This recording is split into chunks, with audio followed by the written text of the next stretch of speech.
Bismillahirrahmanirrahim. Assalamualaikum warahmatullahi wabarakatuh. Salam jumpa teman-teman semua. Dengan saya Melina Damayati di Filsafat Hukum. Ini saya buat gambar unik gitu ya. Sedikit mengingatkan burung hantu aja mau belajar, apalagi kita gitu. Baik untuk memudahkan teman-teman semua. Langsung saja kita ke materi berikutnya, slide berikutnya. Ini untuk yang pertama, menyambung pertemuan pertama itu. Sebelumnya saya sudah buatkan video sampai 6, slide sampai 6. Sekarang sampai 12 slide, jadi nggak terlalu banyak gitu ya, tetapi harapannya mengena ya, sambil dibaca-baca lagi terkait buku-buku yang berhubungan dengan filsafat hukum. Karena memang kalau untuk buku-buku filsafat hukum, saya pribadi saya harus mengulang bacanya, cuma bisa sekali gitu, karena pilihan kata, kemudian pengolahan kata gitu ya, dari buku-buku tersebut cukup membuat kita menyeremit sedikit menyeremit dahi gitu ya, membuat kita berpikir lebih dalam, ini maksudnya apa gitu ya. Baik, saya lanjutkan saja. Ini ada 3 topik yang ingin kita bahas, yaitu pengantar filsafat, filsafat umum, dan juga filsafat hukum. Sedikit banyak sudah saya ceritakan gitu ya tentang pengantar filsafat sendiri di slide berikut sebelumnya gitu ya. 6 slide pembuka yang saya sampaikan sebelumnya. Baik, saya masuk ke pengantar filsafat. Jadi antara teologi, ilmu tentang Tuhan gitu, dan ilmu pengetahuan terletak ada satu daerah yang tak bertuan, tidak ada isinya, tidak ditempati siapapun atau tidak dibahas oleh dua ilmu ini, baik pengetahuan maupun teologi. Nah, daerah ini kemudian diserang baik oleh teologi maupun oleh ilmu pengetahuan. Daerah yang tidak bertuan inilah yang disebut filsafat. Kalau teman-teman lihat ada 2 lingkaran biru dan orange yang saya buat, nah irisan dari kedua lingkaran tersebut yang bisa teman-teman ingat sebagai daerah yang tak bertuan, yang disitulah masuk filsafat, seperti yang diungkapkan oleh Bertrand Russell. Jadi teman-teman juga harus pahami tokoh-tokohnya, siapa sih tokoh tentang filsafat gitu ya. Salah satunya adalah Bertrand Russell ya, namanya itu Russell. Kemudian filsafat merupakan sebuah disiplin berpikir. Jadi memang filsafat itu adalah kita nih orang-orang hukum itu biasanya makannya banyak, kemudian beratnya ajok gitu. Karena kita nggak banyak aktivitas keluar, tetapi kita banyak berpikir, lebih banyak mengolah dengan pikiran gitu ya. Siapapun nanti atau apapun yang nanti kalian teman-teman pilih sebagai profesional kerjanya gitu ya. Tetapi secara nyatanya fakultas atau prodi hukum itu identik dengan kemampuan berpikir yang berat dan harus diimbangi dengan tadi olahraga gitu. Ada satu hari teman-teman juga harus olahraga untuk menyeimbangkan gitu ya, antara akal dan juga fisik kita. Tapi yang terutama untuk filsafat itu lebih kepada kemampuan untuk berpikir gitu ya. Perihal apa? Perihal pengetahuan atau kebijaksanaan. Nah, ini ada bahasa Latinnya, Actus Humanus, itu pertimbangan kemanusiaan, dan bukan asal bertindak, Actus Homini. Jadi butuh ketika melakukan sesuatu butuh tahu ini akan berdampak seperti apa. Perlu diukur akibatnya itu seperti bagaimana. Jadi kalau teman-teman mau curhat misalnya kita ada masalah nih, kemudian kita mau curhat. Curhat yang memberi solusi itu siapa? Harus diketahui. Kalau saya cerita pada A, apa yang saya dapat? Yang saya dapat, dia cuma dengerin. Oh, dia cuma tipe mendengarkan. Kemudian yang B, tipenya ngompor-ngompori, jadi ngipasin gitu ya. Tidak memberikan solusi, tapi tambah panas. Gitu ya. Atau yang C, gitu.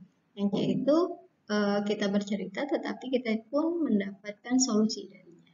Nah, ini adalah pertimbangan kemanusiaan. Seperti juga dalam kalau saya urutkan itu yang mudah ya, contoh yang mudah. Kemudian contoh yang lebih sulit itu misalnya sebagai pekerjaan, sebagai seorang yang bekerja gitu ya, sebagai hakim atau sebagai polisi gitu ya. Kalau dia melakukan A, apa dampaknya? Kalau dia melakukan B, apa dampaknya? Nah, ini harus pada tataran demikian. Ya, jadi hakim misalnya sedang menghadapi kasus perceraian, pertimbangannya tuh bisa nggak kedua belah pihak ini terpenuhi hak dan kewajiban, ya. Nah, ini salah satu contoh saja yang bisa menjadi dasar teman-teman untuk mempelajari filsafat ini agar real. Karena filsafat seperti juga hukum atau subjek hukum lainnya, dia abstrak, nggak kelihatan, susah gitu ya menerka. Jadi memang butuh contoh-contoh yang teman-teman itu dekat dengan hal tersebut. Nah, secara bahasa atau etimologi, pengertian dan definisi filsafat sangat beragam sesuai dengan perkembangan para filsuf itu sendiri. Secara etimologi, arti kata, filsafat berasal dari kata Yunani filosofia, yang terjemahnya adalah cinta terhadap kearifan. Akar katanya philos, yaitu cinta, dan sophia artinya kearifan. Sophia, jadi kalau ada keponakan yang namanya Sophia, itu maksudnya arif bijaksana. Nah, filsafat juga meletakkan dasar satu pengetahuan yang juga dia sebagai alat atau metode untuk berpikir bagi ilmu. Nanti saya berikan ilustrasinya gitu ya terkait filsafat ini biar kegambar. Jadi kalau teman-teman berfilsafat gitu, orang-orang yang berfilsafat biasanya dia puitis. Bahasa dia itu bijak ya. Kayak tadi sekapur sirih itu adalah contoh-contoh kata-kata bijak yang artinya refleksi itu apa ya? Refleksi itu pantulan. Jadi teman-teman akan melihat pantulan diri itu dari siapa teman kita. Pantulan kita itu siapa teman kita. Jadi kalau teman kita itu ramai, kita termasuk orang yang ramai juga. Temannya ramai. Jadi filsafat itu kita diajarkan tentang refleksi diri, refleksi apapun. Ya. Nanti kalau misalnya teman-teman duduk di pemerintahan sebagai refleksi kebijakan-kebijakan yang teman-teman buat. Kemudian ini tentang mengapa orang mentaati hukum itu penting untuk disimak kembali. Apakah sebabnya negara berhak menghukum seseorang? Ya. Jadi filsafat ini juga menjadi satu bagian yang perlu dipelajari dalam tadi mencari latar belakang. Gitu ya. Mengapa orang itu penting untuk mentaati hukum? Butuh apa sih sebenarnya? Kenapa orang harus taat hukum? Taat hukum itu artinya tanpa pengawas pun dia melakukan.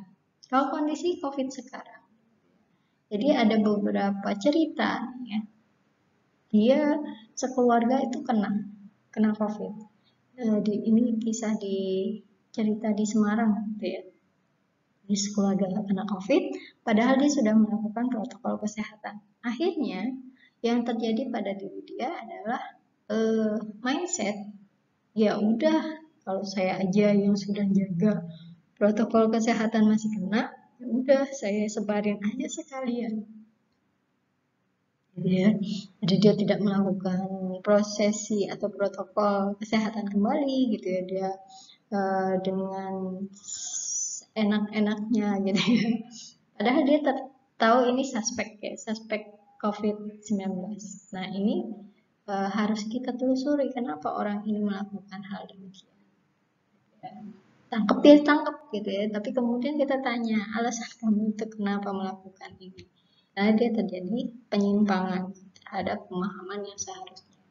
Kemudian yang kedua, apakah sebabnya negara berhak menghukum seseorang? Gitu ya.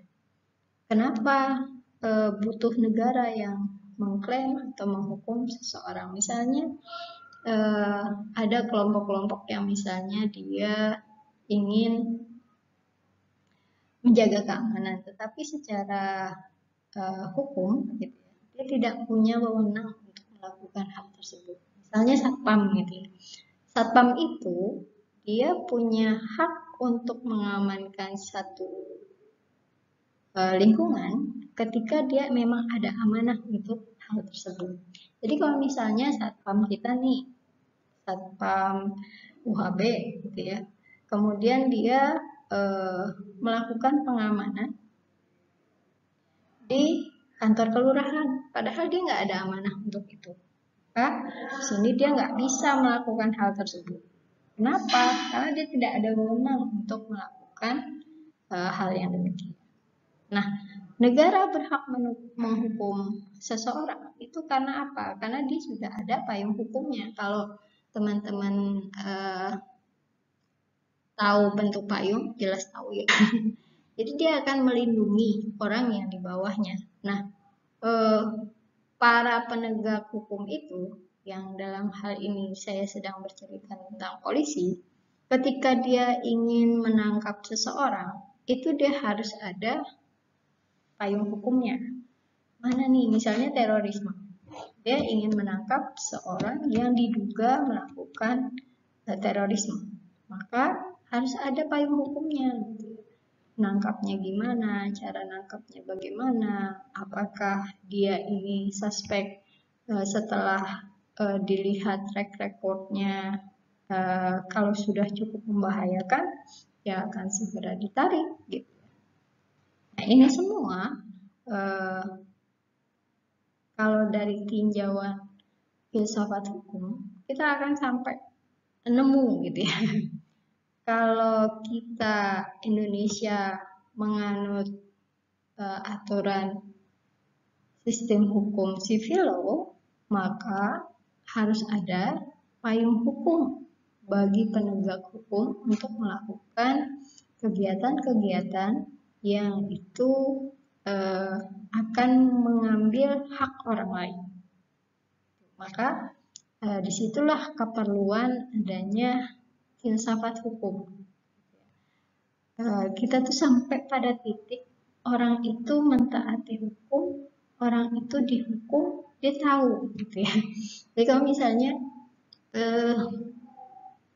saya lihat tampilan waktu itu ada pengawas gedung pemerintahan gitu ya, kemudian melihat PNS di sana menggunakan masker gitu ya. Nah beberapa ada yang kelihatan nggak kelihatan tidak memakai gitu ya. Nah kemudian akan dihukum. Nah kemudian dia berusaha untuk mencari maskernya, padahal maskernya itu ada di kepalanya. Artinya dia sebenarnya pengen taat atau dia pengen sesuai dengan protokol kesehatan, tetapi meletakkan maskernya itu tidak. Ya, ini contoh saja untuk memudahkan teman-teman. Baik, ini aplikasi metode filsafat. Ya, dari what ini harusnya what ya. What, why, dan how. What ini pertanyaan yang paling ringan. Ya, peristiwa alam sosial itu biasanya fakta. ya, yang kita bisa lihat. What? Nah, inilah kenapa saya minta teman-teman dari semester sebelumnya itu untuk sering mengamati lingkungan, karena kita akan lihat what happened in our society, gitu ya. What happened. Kemudian analisis, nanti ada why, dan juga analisis teori itu dengan how, bagaimana. Ini yang teman-teman harus pahami. Why dan how inilah yang menjadi akar. Bisa kita kemudian gunakan sebagai tindakan. What for? Ini yang nanti juga teman-teman gunakan ketika akan membahas skripsi. Ini pertanyaan ini. What, why, dan how. How itu terkait peraturannya. Why, kenapa orang-orang melakukan hal tersebut. Ya, fakta misalnya terjadinya perceraian. Kenapa? Ya, ternyata berdasarkan undang-undang analisis teorinya itu ada beberapa sebab yang dibolehkan terjadinya perceraian. Bukan karena pengen aja deh saya mau cerai gitu ya. Nggak bisa gitu. Secara analisis teorinya itu ada pasal yang mengemukakan gitu ya, sekian alasan dari sebuah perceraian, misalnya penelantaran itu secara ekonomi, kemudian juga ditinggal gitu ya, penelantaran dan ditinggal itu masuk dalam hal-hal alasan untuk bercerai. Kemudian berselisih paham yang berterusan gitu ya, mengakibatkan tidak sehatnya sebuah keluarga. Padahal kalau untuk pernikahan itu kan harapannya membentuk keluarga yang kekal, artinya berterusan sampai salah satu meninggal, gitu ya. Kekal dan juga bahagia. Jadi kalau nggak ketemu bahagianya, terus what for, gitu ya. Untuk apa adanya pernikahan? Ya, kalaupun harus bercerai itu satu pilihan yang dipilih untuk kebahagiaan kedua belah pihak. Ya, jadi ini dasar sekali sebenarnya teman-teman, bisa gunakan nanti untuk rancangan membuat skripsi atau tulisan gitu ya, jurnal-jurnal teman-teman. Nah, ini banyak sekali loh peluang-peluang rekan-rekan semua untuk membuat jurnal terkait fenomena sosial yang terjadi di lingkungan kita. Ya, baik, saya lanjutkan. Nah, ini ya, filsafat itu jalan yang harus kita lalui, gitu ya, yang menjadi apa ya, relnya atau jalannya, gitu. Apapun yang kalian pilih, profesi, skill, keamanan, kecerdasan, ilmu, dan sebagainya. Filsafat, jadi pengen apa sih, gitu ya. Kayak misalnya rekan-rekan semua bisa merefleksikan diri, gitu, mengingat kembali, gitu. Sebenarnya tujuan untuk belajar di prodi ini tuh apa, ingin menjadi apa. Itu adalah refleksi diri, gitu ya, untuk menguatkan kita ketika ada halangan. Kita akan melihatnya itu sebagai sebuah halangan yang bisa dilalui, gitu ya. Ini filsafat. Nah, peran filsafat dalam ilmu filsafat sendiri itu ada content studies secara isi, gitu ya.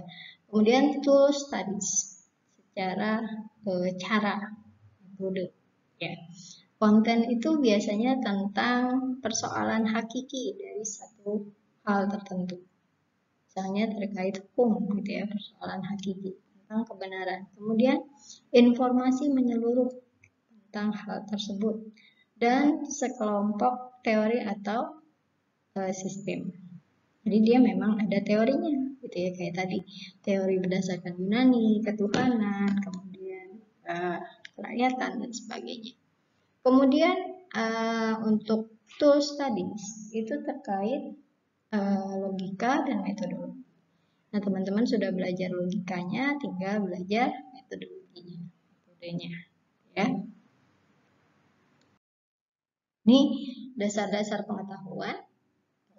Filsafat juga disebut sebagai induk segala ilmu pengetahuan atau mater scientiarum. Artinya, filsafat merupakan sebuah disiplin yang berkaitan dengan perihal kebijaksanaan, yang terkait kebijaksanaan, kemudian actus humanus, pertimbangan kemanusiaan, dan bukan asal bertindak atau actus homini. Lagi ya, sehingga pengertian dan definisi filsafat sangat beragam sesuai dengan perkembangan para filsuf itu sendiri. Ini sudah saya jelaskan di atas tadi ya, filosofia dan kearifan. Filos artinya cinta dan sofia artinya kearifan. Demikian yang ingin saya sampaikan di pertemuan awal ini. Jadi mulai membaca-baca istilah-istilah baru dari filsafat, ya, mencari tokoh-tokohnya, gitu ya, untuk menguatkan pemahaman teman-teman sekalian. Baik, itu saja kiranya dari saya. Kita akhiri. Assalamualaikum warahmatullahi wabarakatuh.